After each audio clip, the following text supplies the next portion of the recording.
My electric bill was higher than a Vegas casino's, and I couldn't wrap my head around it.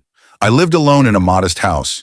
No kids, no power-hungry gadgets, just solar panels, energy-efficient appliances, and a backup battery system.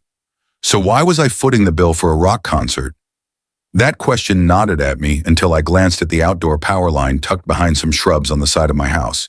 There it was, a neon yellow extension cord snaking out of my outlet like a pickpocket's fingers. I followed it barefoot on the damp grass around the fence and stopped dead.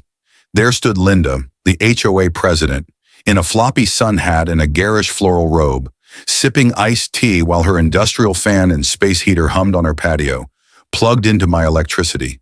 This wasn't just theft, it was a declaration of war. I bought this place for tranquility. After retiring early from my civil engineering career, I craved quiet mornings, clean air, and an escape from urban chaos. The last thing I wanted was a showdown with a suburban tyrant who thought her HOA badge gave her the right to siphon my power like a leech with a title. Linda was infamous in the neighborhood, her clipboard, her obsession with marigolds, and a personality that could curdle cream.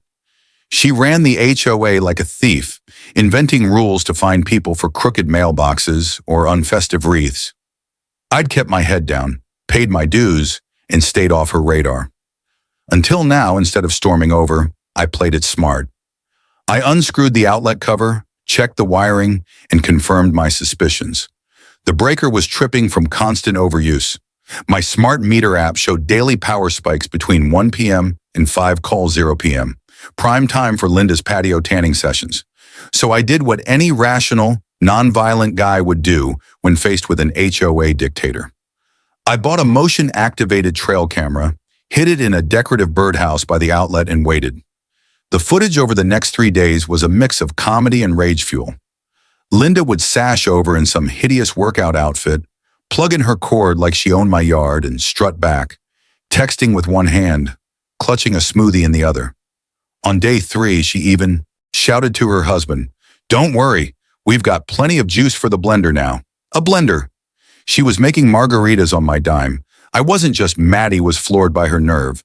When I finally confronted her, the real circus began. I caught her mid-plug, her hand frozen on the cord like she was defusing a bomb. "Linda," I said calmly, "did you know that's my outlet?" She didn't flinch. "Oh, this again. That outlet's on the HOA maintained side yard, which makes it community property.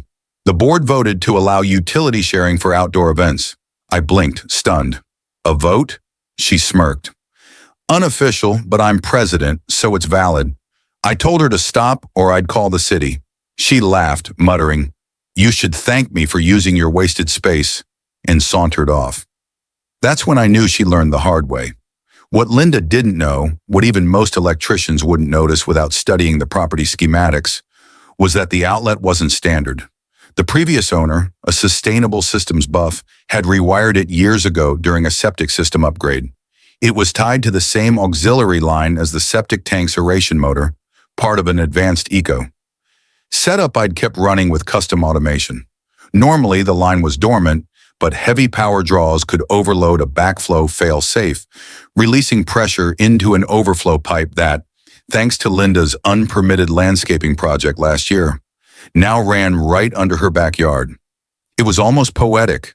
Her greed was about to backfire in the messiest way possible. I checked the system that night.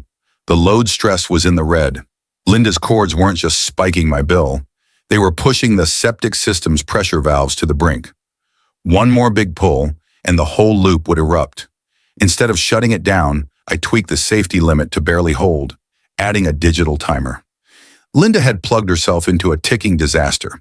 The next day, she announced her annual summer garden party, handing out glossy flyers boasting drinks, music, and dancing lights powered by our eco-friendly neighbor, Ethan.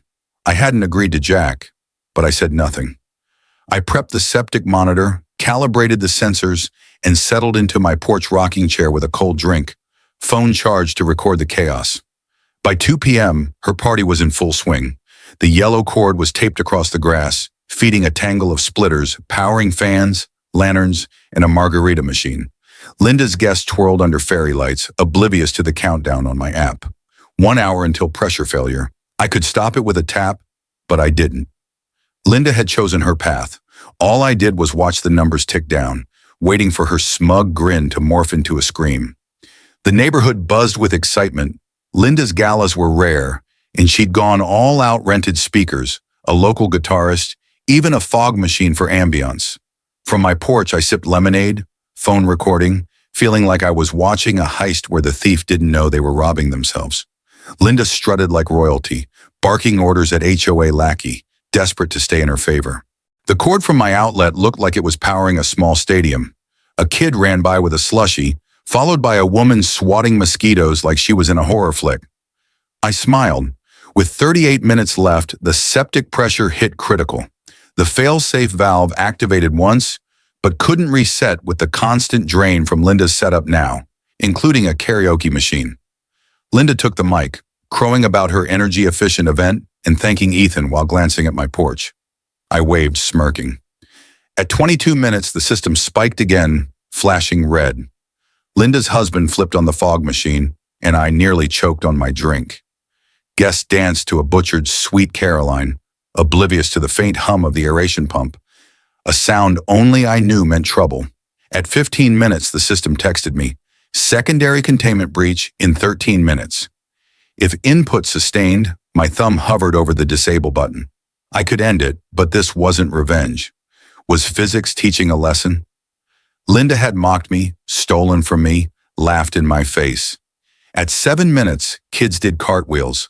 Adults fawned over Linda's rants about entitlement. The irony was delicious. At 2 minutes, she cranked the karaoke volume, and the bass rattled my ribs. My app flashed red.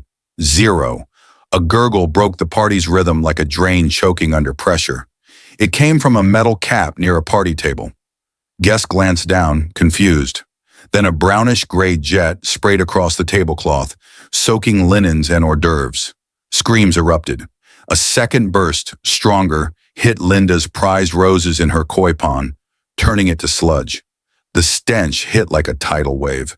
Guests gagged, dropped drinks, and fled, trampling marigolds. The guitarist bolted midong. Someone yelled, "It's sewage!" Linda stood frozen, mic in hand, her face a mask of horror. The fog machine churned, mixing with septic mist in a nightmare haze. She slipped in the muck-knot mud and fell hard. I didn't gloat. I just watched, letting her empire crumble. The smell lingered into the night, even after plumbers cordoned off her yard. Linda screamed at them, blaming Ethan's sabotage as if I'd rigged her yard to erupt. The truth was simpler. She'd overloaded a system she didn't understand and ignored every warning. But Linda didn't do accountability.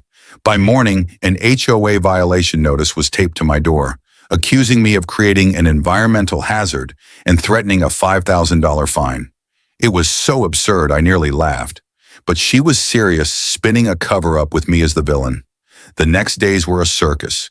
Anonymous city complaints claimed I had illegal utilities and unsafe construction. I showed inspectors my permits and schematics. They apologized and left. Then came parking citations for my truck in my own driveway and HOA fines for hedges, mailbox angles, even solar panel glare. Linda had gone nuclear. I documented everything. Her citations, my outlet footage, power logs, and inspection reports. I wasn't just defending myself. I was building a case to bury her. Then she slipped again. Past midnight, I caught her prying open my electrical box with a screwdriver. My flashlight hit her and she screamed, stammering about safety checks. I pointed to the security camera and said, "Smile for the HOA." She tripped over her own cord, fleeing. I called the police, filed a report, and handed over the footage. The officer muttered, "HOA power breeds this kind of crazy. You'd be surprised how often we see it." Word spread.